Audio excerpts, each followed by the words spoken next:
Okay, let's go.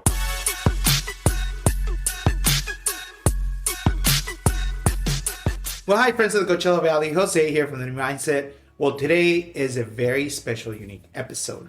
Very often we talk about how successful people are and how we are involved in the industry. But guess what? We have an industry person right here. Can you please introduce yourself? Yes, hello. I'm Maisha Closson.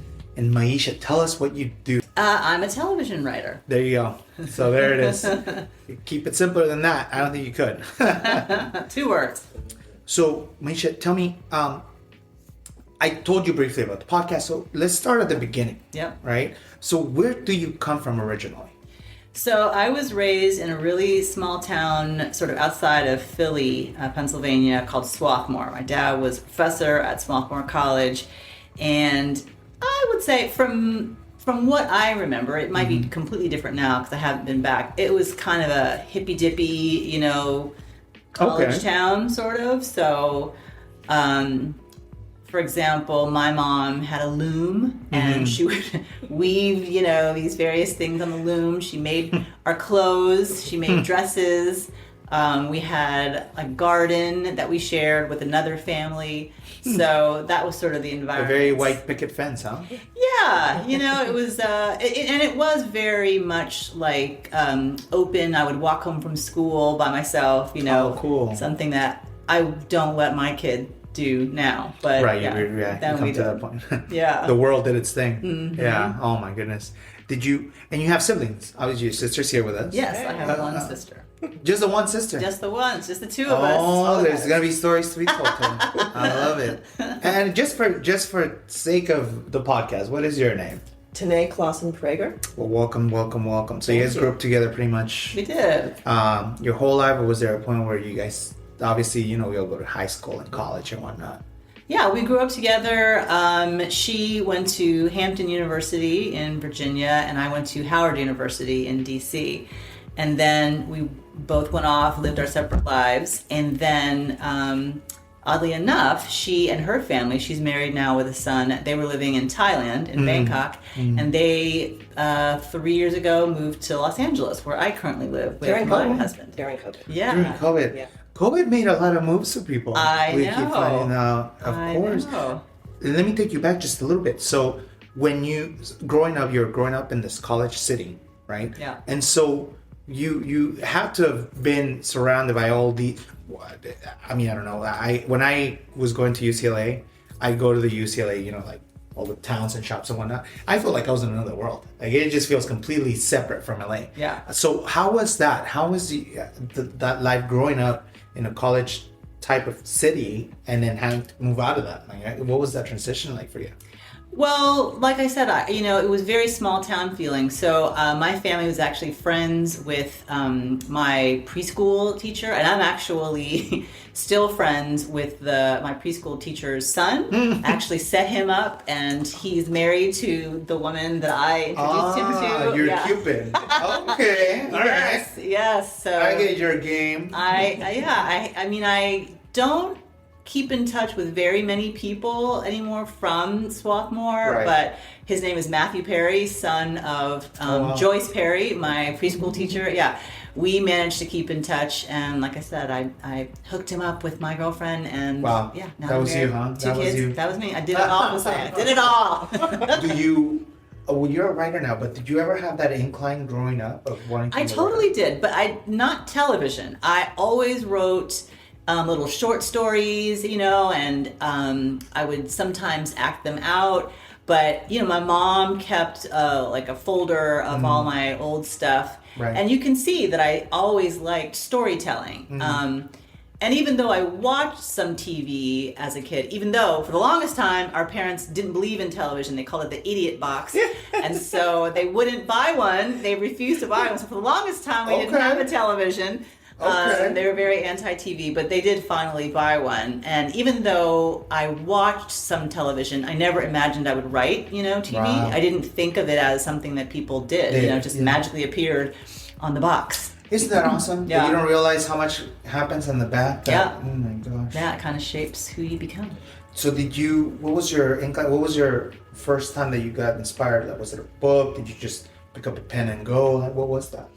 Well, I would say up until 2 or 3 years after I moved to LA, I still considered myself, I still thought I'd be a novelist.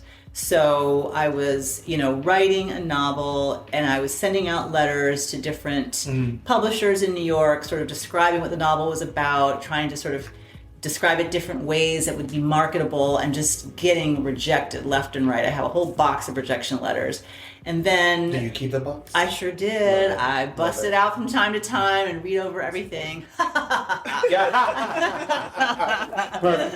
Yes. You know what this needs? No. Yeah, but a friend of mine was like, "You're in Los Angeles. Why don't you try writing for television?" She actually told me, "Nobody reads anymore. Why don't you write for TV?" All right. That's very depressing. I was like, I hope that's not true. But so that's what sort of got me thinking about it. And then I had one friend who wrote for television. He wrote for a show called Living Single. Okay. And so I would write scripts and give them to him to read, and he would give me feedback, and I slowly got better. So that was kind of how I started. I transitioned from wanting to be a novelist to thinking, oh, well, maybe I could write for TV. Do you have that? Well, I have a few friends that are novelists. Yeah. And there's none published. And they always have this cabinet of pages. Yeah. Do you have that's the thing, huh? I mean, I just have the one box of the finished novel, and then all the rejection letters that I got. So you did finish the novel. I did finish it. Oh, yeah. What's the name of it? It is called Ashe Tales because it's about a woman who is traveling in Brazil. Okay. And I can't even remember anymore what Ashe means. I think it's like a level of like coolness and satisfaction. That's nice. But yeah, while she's traveling, it's a story of her, but also every other chapter is based on something she sees while she's traveling. So let's say, you're in her story and she's at the beach. If like she sees a little kid at the beach, then the next chapter you're in that little kid's POV. Gotcha, Yeah, gotcha. so you kind of follow him. Interesting. And yeah, so and I just thought, oh, this shit is just like so original and unique. Every other chapter is from someone else's POV. Yeah, This is going right. to be published. Nope, did not quite happen that way. like that. But maybe one day. And so as of today, have you tried to write more novels, or are you just like completely dedicated to the work at hand? So once I started writing for television, my very first job was on a show called For Your Love. I started writing comedy, sitcoms. I just found I no longer had the bandwidth for writing novels. You're working, and comedy is tough in that you're always trying to, what we call punch up the script, right? So Right. you work all day in this room with a bunch of funny people, and that's exhausting because sometimes there are stand-ups in the room who, they're just always trying to make people laugh, and they're always on, and so it's just like all day, every day, there's just all of this, banter and talking and laughing and trying to one-up the other person with your jokes and your pitches, and then once you have a script, typically one of the writers goes off, writes the script, brings it back, and then we all punch it up. Then you have a table read where all of the writers come, and then you hear how the script sounds. And the studio and the network give you notes on the table read, and they'll say, this scene wasn't funny. And you can tell when you're in the room, like it's not getting laughs the way you thought, So then you've got to go back and you've got to rewrite and make it funnier. It's exhausting. And when I started, I worked on multi-camera sitcoms, and so you would shoot in front of a live audience. They load the audience in. Yeah, and so if you do Those are easy. What are you oh talking my about? God. If nobody laughs, it is so obvious. You know what I mean? It's just like crickets. yeah. So then you've got to stand there on the stage and try and punch it up. You know what I mean? And find a better joke and a better Oh my goodness. blow. It's just it's a lot of sort of intense energy. You've got Yeah, to tell me spend. how you really feel. It was a lot. It was a lot. So I don't miss that. Right. That I transition into drama writing, Good. and I find that just much less chaotic. What was, this might be a weird question, what was the tone of your novel? What is the tone of your novel? I would say it's it's like the equivalent of a dramedy because Okay. yeah, it's Okay. one woman sort of coming of age story, but it has humor. So you know, in television, my perfect show would be a dramedy. You know, I write for a lot of procedurals, which are, you know, cop shows, mystery shows, thrillers, but I do miss humor. And so it's great that now on television there are shows that are that hybrid, you know what I mean? Like The Bear and like Insecure that have that dramatic, you know, tone with humor in it. Yeah. Oh, you went that way. That's wow. And so did you go to college for any of this and university too? Did you graduate from a type of degree? So at Howard, my degree was in English because I thought I was going to be a novelist. So I was, you know, I thought either after the novel that I wrote had no success, I was going to do a bunch of short stories, you know, and Edgar Allan Poe stuff. yeah, exactly. Right. Not quite that creepy, but yeah, because I thought, well, maybe that'll be easier, just little, you know, stories, Right. and that's kind of what the novel was because every other chapter was like this little mini story. But then, like I said, I got hired and never looked back. Just did it. Oh, Yeah, but yeah, my degree was in English, and I feel like, you know, I'm still using it all the time, you know, because I'm writing Just scripts. in this format. Yeah, in this format. Yeah. Yeah. I feel like when you learn and you have like a type of something that you really like, it's kind of like that Bruce Lee quote, right? It's like water that you put it in one shape and it takes that shape. You put it in the other shape, it's gonna take that shape. Exactly right. It's still the knowledge you have. It's just taking the shape of whatever environment you're gonna put it in. Yeah. That's fantastic. Yeah. What were the books you were reading in college that or throughout your life that kind of help encourage your story? What were your authors that you were looking to kind of get inspiration?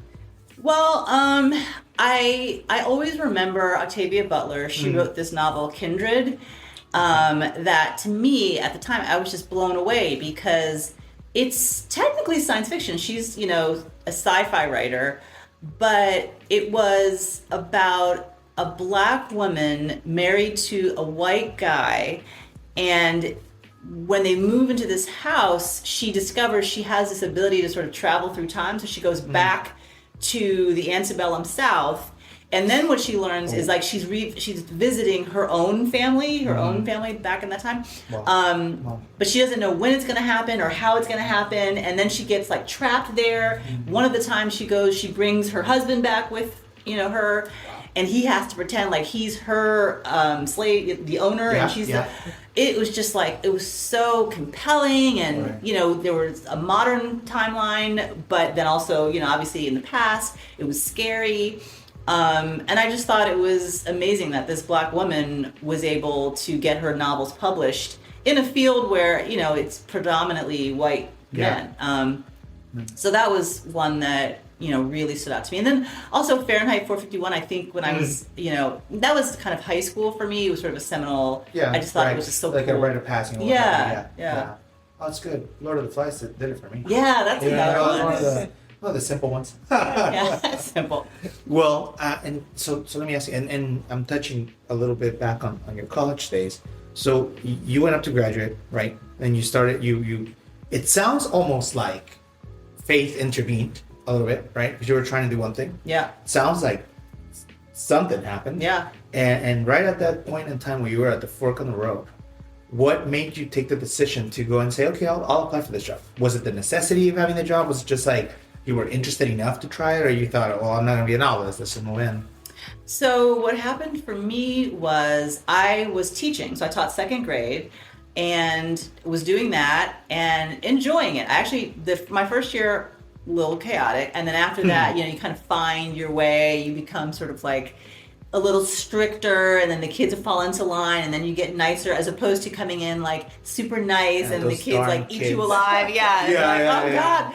So I learned how to do it, and I was fine. But when I started writing the scripts, I applied to this workshop that the Warner Brothers studio sponsored. And I applied 1 year, didn't get in, but then the next year I did. And so once I got into that, I just took a chance. I left teaching. I just focused on the workshop because you had to meet. It was like 3 days a week. And while you were in it, you had to write a script. So you had to write a script to get in, to be accepted into the workshop. And then you had to write another script to like graduate from the workshop. And so I'd already finished teaching in my classroom. I think I started substitute teaching. So I was a substitute teacher during the day. And then at night, 3 days a week, I would go to this workshop. And originally, the Warner Brothers workshop was started to help get sort of marginalized groups into the industry. So, you know, women, Black people, Latino, Native Americans, disabled writers. But then I get to my very first day, I arrive, and it was like, there were like all these white guys, like one Chinese guy, and like me, and I was like, what's going on? Yeah. And I asked, and they were like, oh yeah, we did away with that whole thing because white guys complained. And so it's no longer, you know, a program. That sounds just about right. Like, okay, so he's like, it's just a program for everybody now. So I didn't know that, you know, going in, so it was just a shocker. But yeah, that's how I got my start, because while I was in that program, again, I started in comedy. So there were sort of, there was like a list of scripts you were allowed to do samples of. And so the show that I wanted to do a sample script of wasn't on the list. And at the time it was called Will and Grace. And it had just started airing. And so they didn't have faith that it was going to last. You know what I mean? And so they didn't want people to write sample scripts. Wow. And I was like, I think it's going to be good. I think it's going to stay on the air. So then there were a couple of us in the workshop that wanted to do a Will and Grace sample script. Yeah. And so we convinced the head of the workshop to let us do a Will and Grace. So that's how I ended up writing a Will and Grace. And wow. Yeah, in the workshop, it was really fun, because if your script was chosen at the end of the workshop, they chose 4 scripts, and mine was one of the 4 chosen.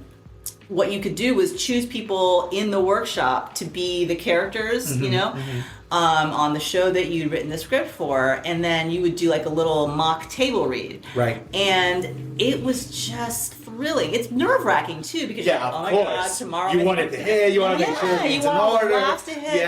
And then you don't know if the people you've chosen are going to do a good job. You know what I mean? Because they're not actors. Yeah, of course. But the people I chose, you know, they were amazing. One of them had never seen Will and Grace, didn't watch it, but like she binged it the night before, you know what I mean? And so was able to, and then they got it right. Like the guy the woman who played the Karen character, who's Megan Mullally, just got that like nasal voice just right. You know what I mean? Like everything was great. Honey. Yeah, it was. And then I got laughs, and you know, everything that gets a laugh is your original, you know, something you've written, which isn't true when you actually get on a television show. Once you get on a show, and once you're hired, you know, you turn your script in, and then everyone on the show gets a chance to punch it up and change it. You know what I mean? And then the showrunner on the show, that's the last person, you know, who does a pass. And sometimes your whole thing might get rewritten, or like scenes that you thought were really funny, they punch it up, and like your jokes are gone by the time you shoot it in front of the audience, right? So with the workshop, what was great about it, it was so pure that when it went to the table read, boy, it was all your stuff. So if it failed, it was on you. But if it, you know, got laughs, also on you. And it was like one of the greatest nights of my life. Wow, congratulations. Thank you. I mean, it sounds like, and many people on this couch have a, maybe not similar story, but they have a similar type of tale where a lot of failures equal success. And I think that's the only path to success, paved by all the failures that come before it. It's important to have that in the back of your head. And to know. Oh, absolutely. You just gotta keep pushing. Sometimes that's the only way to do it. And so I believe. Well, okay, well, let me cut to a quick commercial here. When we come back, let's talk about what's going on with you today. Okay. We talked a little bit about your past. Let's just see what's going on so we can look forward to the future from there. Sounds good. All right, let's do it. This commercial spot could be yours. The New Mindset of the Coachella Valley is broadcast throughout Apple Podcasts, Spotify, Pandora, and all your favorite podcast stations. For more information, don't forget to reach us at The New Mindset OTCV on Instagram or The New Mindset OTCV at gmail.com. All right.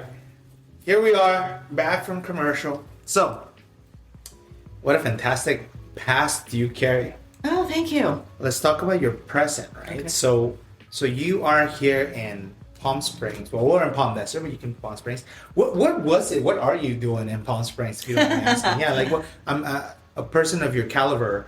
I don't think drives to a location that's far from home for any reason. So what brought you here? So during COVID, my family and I were Airbnb-ing out here, and it's about 2 hours from LA. So we didn't think of it as being far. It's close enough that you can kind of pack up the car and get here. And we were having such a fun time just in the houses that we were Airbnb-ing that we rented 2 different houses, and then after that we said, let's get a realtor and just see what the costs are like for maybe buying a house out there. Yeah. And so we did that. We came out, we looked at several houses, and then we ended up just buying a house.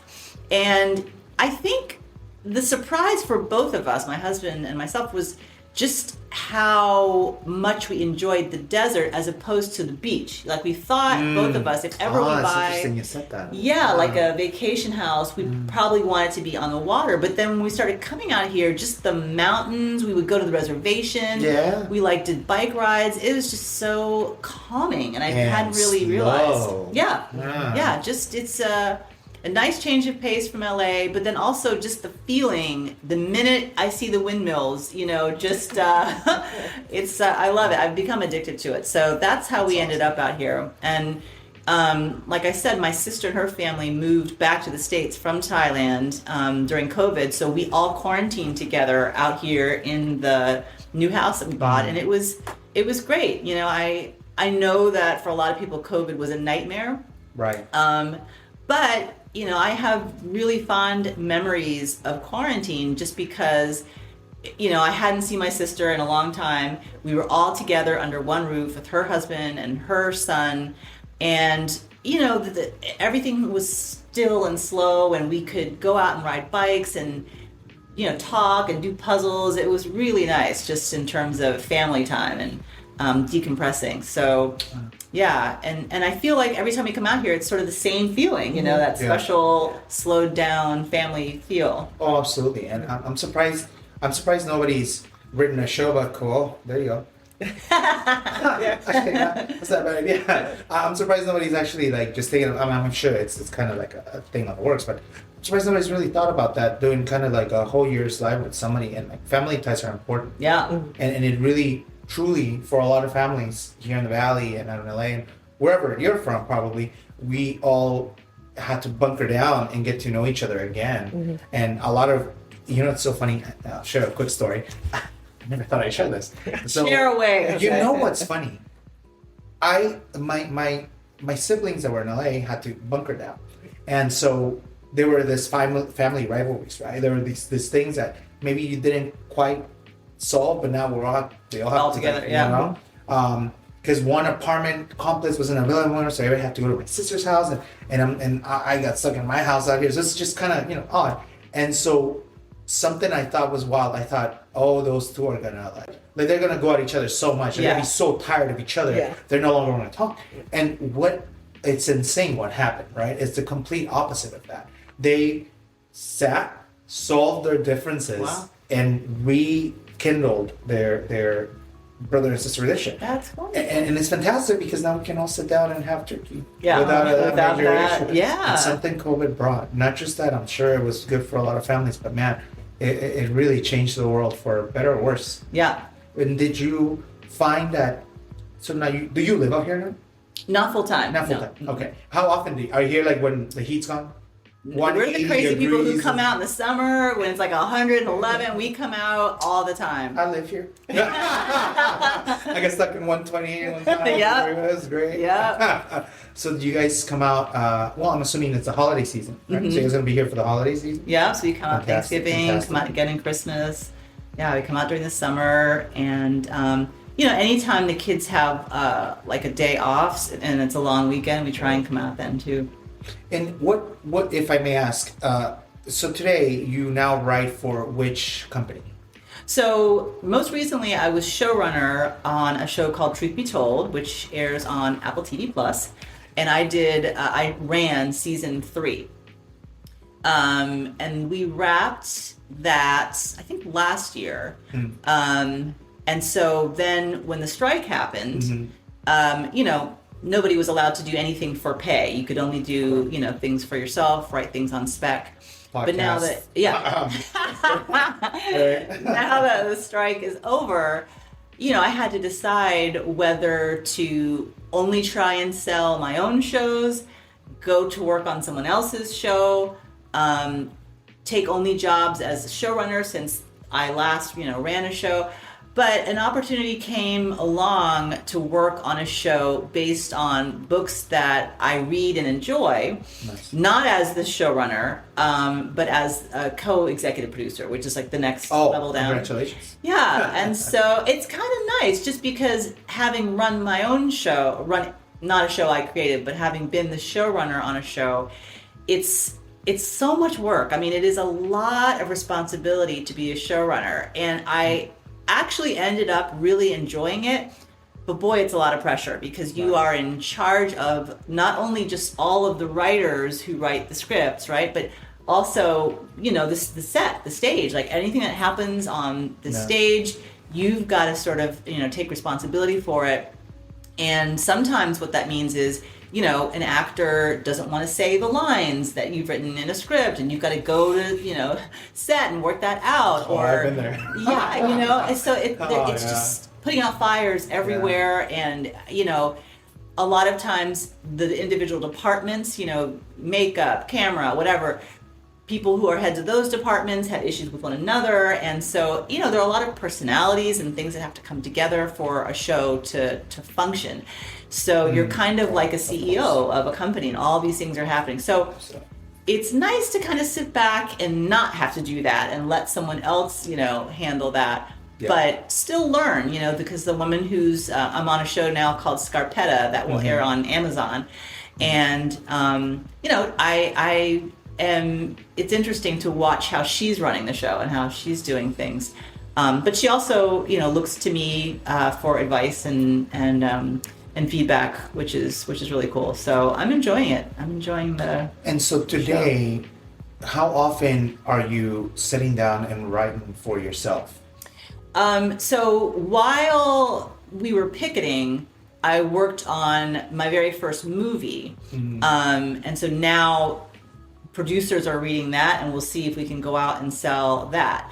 I wrote it on spec, which means that nobody paid me to write it. Yeah, so it's a risk because you're writing all of this. A feature is 120 pages thereabouts, and so it's a lot of work for what might not result in a sale. Is that your work alone? Did you co-write with somebody? No, all by myself. All you, yeah. executive producer. Everything. Yes, loosely based on my relationship with my sister. Oh shit. So.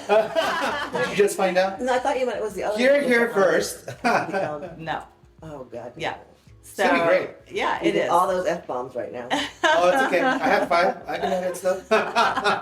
I'm my own I remember editor. I remember the script. Yeah. Yeah. Are you? Oh, so you had a chance to. Yes, see I it? read that. I read it. Mm-hmm. Oh, but you just not realize it's about you. So you're Well, like, no, oh, I knew that part I hate too. this chick. No, I oh, knew it's that part too. No? I said no, that was the okay. Yeah, that's the one. Oh, lovely. So yeah, we'll it might see. be a movie. Yay. We'll see. Yeah. Oh no! If you were in a movie, who would play you today? Halle Berry. Okay. All right. Hey, that's it.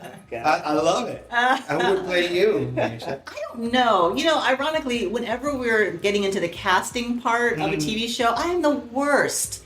Because I can't conjure up names of actors. You know what I mean? I just cannot do it. I don't know. Oh, I don't know. I always feel like I just love Angela Bassett, and so I would love her to play me in anything. I don't know about TV characters. Fantastic. But yeah, Oh my I gosh. love her acting. But actually, now having run Truth Be Told, the star of that show is Octavia Spencer. Okay. And, I've gotten to know her a little bit, and she is just the best. Her acting is amazing, but also, you get to see how people treat people on, set when you're working on a show, and there are some horrible examples of how people, stars and celebrities and talent treat.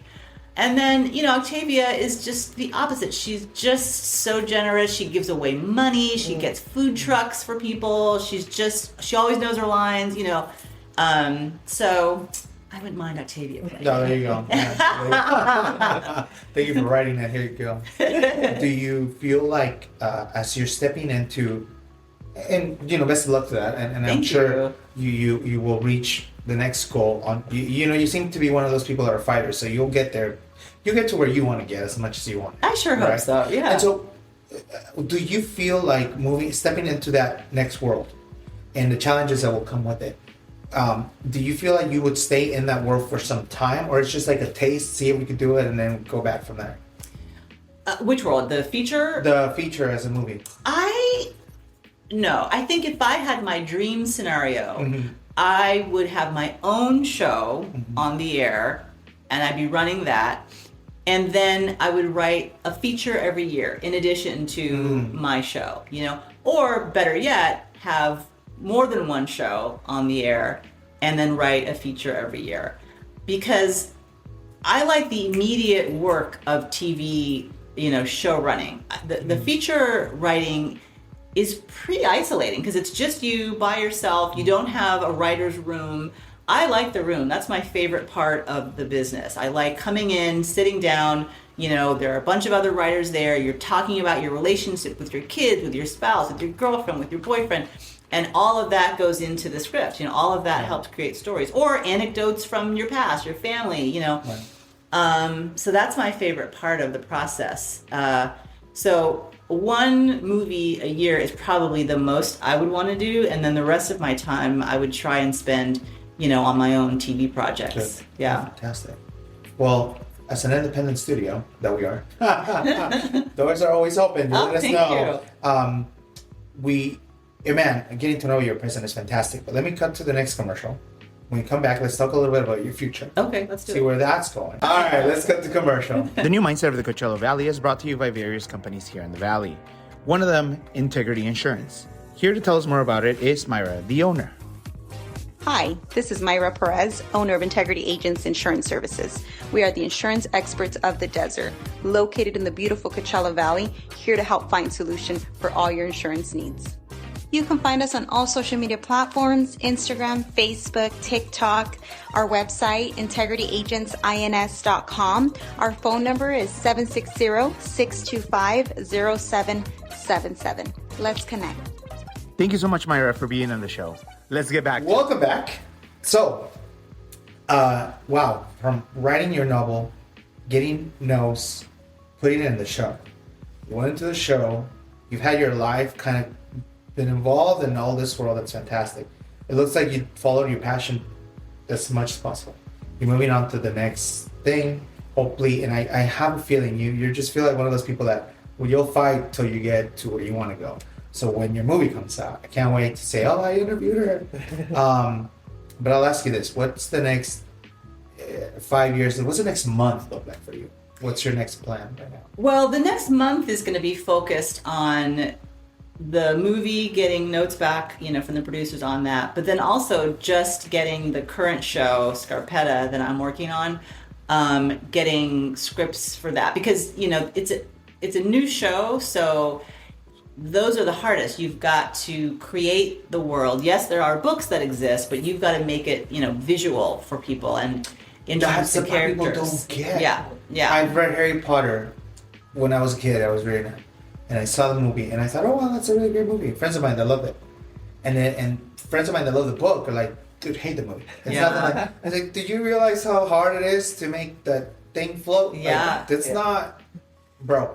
Exactly. Well, and then also the books are very white, like almost everybody in the books, and so trying to make it, modern and for the world now and how we live now. And, so that you're changing, sort of what she has in her literary canon.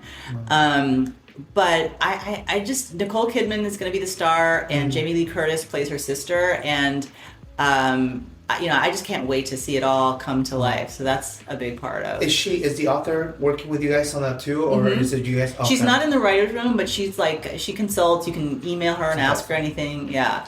Well, it's good to know that you have a team that kind of. So that's the next month for you. Yeah, that's the next. Wow, and are you going to be all fully involved in? Well, how can I say this? I don't know how to ask you this. I want to know more about what's coming. So let me reword that. Yeah. Would you say this month project is your only one, or do you have multiple that you're working on at the same time? So I feel like any television writer who is at all ambitious always has multiple projects in That's development. what I would think. So I do have several TV projects in development. So by that I mean shows that I want to get on the air. Okay. One of them is based on IP, intellectual property, and it's a book.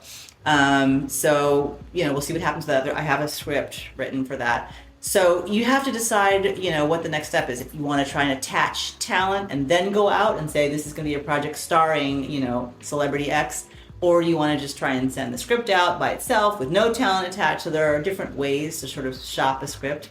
But I'm also working with, various producers on original projects, not based on a book or a podcast or an article. And those are harder because now everybody wants IP. Everybody wants it to be based on something. They don't trust original ideas. But one of them is based out here. It was like, it just came to me, and like kind of where we live, there's this this property that's not abandoned. I guess they rent it out now. The pond house. Yeah. I guess we could say that. And I was like, no. But yeah, from that property, because we can drive by it on our bikes and kind of look through the gate at it. And so I just kind of created this whole scenario with this ex-cop who comes and finds out that, her father, well, I won't go into it, but... Yeah, right. No, wait. So yeah, I kind of like loosely pitched it to some producers and they were like, we like it, don't tell anyone else about it. So, I'm slowly working on that. So I have Now a this couple podcast episode is going to get buried. Oh, wow. So you really just take inspo from your surrounding areas. Yeah, I literally... Oddly enough, believe it or not, this is such a small valley and such a tiny, just with the detail you said, I know exactly what you're talking about. Oh, wow. It's funny because you got to live here to really know. You know, Yeah. it's like, your neighborhood, what things are. Let's cut to the last commercial. And when we come back, I think we're going to do some closing notes. Okay. Let's hear about what encourages you and a few thoughts just for our listeners and how they can get started in this world. I love it. Awesome. Cut to This it. week's episode of The New Mindset is brought to you by Jeff Mo. Here to tell us more about it is Ozzy, one of the owners. Take it away, bro. Jeff Mo CBD is a brand based in Southern California. Are you dealing with pain, anxiety, inflammation, stress, and more? Make sure to check us out at jeffmocbd.com. Each batch of our product is lab tested for potency and pesticide. Certificates of analysis can be viewed by going to jeffmocbd.com. So don't panic, it's organic. So, a few closing notes. This has been a fantastic interview, by the way. Thank you so much for being here, taking some time off your day, coming to this little studio in the middle of nowhere. I loved it. So, there's a lot of stuff that led you here. I always say this, it's true, but the road to success is pathed by failure. What was your biggest failure? How did you overcome it? And what encourages you to move forward? I mean, I would say my book not being published was the biggest failure because for some reason I convinced myself that was going to be my entree into the world of, book writing, and when it didn't happen, I was just crushed because I could already see myself as like a novelist, and I hadn't even considered TV. Right. But it did, it led me to television. So, I mean, like you said, I think you can't really appreciate your successes unless you had some failures, and they suck when you're going through them. But I mean, I wouldn't change it now because it really did. And again, the process of writing the book was great. I mean, I came up with stories and I, relived my experience living in Brazil. Like, I don't regret any of it. Fantastic. But yeah, I think Fantastic. it all works.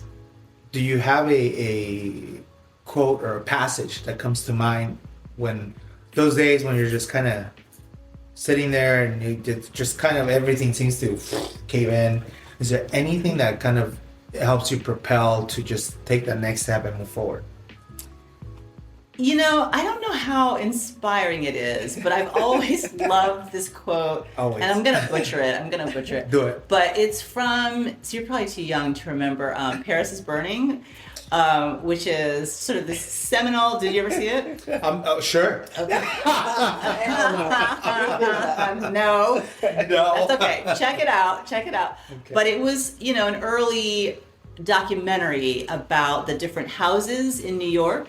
Okay. And so, these different groups of gay and trans people who formed families, and they sort of protected each other, and there was always a mother and a father of each house. And so, I mean, the houses had these names. House of Deja. The House of Deja, Oh, the House okay. of Saint Laurent, you know, and you would associate just with the members of your house. So it kind of became like a sorority. But one of the mothers, who was sort of an older diva queen, I think she Right. was trans, she she said, you know, if you shoot an arrow and it goes real far, hooray for you.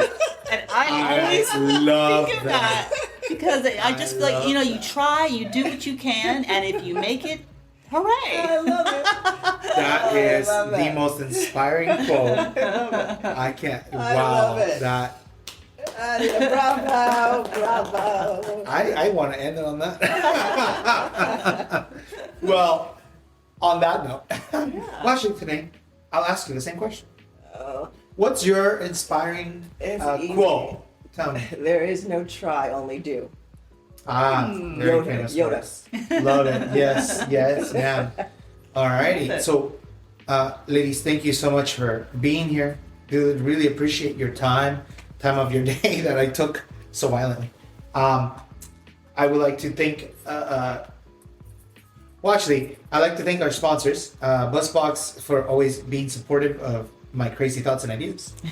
And to all the other links that we talked about today, as a reminder, you'll be able to find all of that and more on our website, social media handles, The New Mindset OTCV. How would someone, where can we find you? Sounds like a weird question now. Where can we find you? I don't think you want people to find you. But where can we find your work? What is a good area where we can go in and read stuff that you've done and just kind of educate ourselves in the story of your work? Well, if you go on my Instagram, it's just at Maisha_Closson, you can usually, you know, see what shows I'm working on. Okay. And then from there, you know, you can find the scripts that I actually wrote or, you know, the shows that I ran. But yeah, I mean, I've been in the industry for long enough that, you know, if you go back, you'll be able to find, you know, comedy scripts that I've written, even though I'm not in comedy anymore. So yeah. Awesome. There you go. Don't you still know work? They'll know. So thank you once again. And Thank you, for Jose. all of you that have not had a chance to go into this world and you go back to listen to this podcast, there are a lot of golden nuggets for you. Please rewatch and re-listen and anything you want to do. Thank you so much. You guys have a great rest of your day. Yay.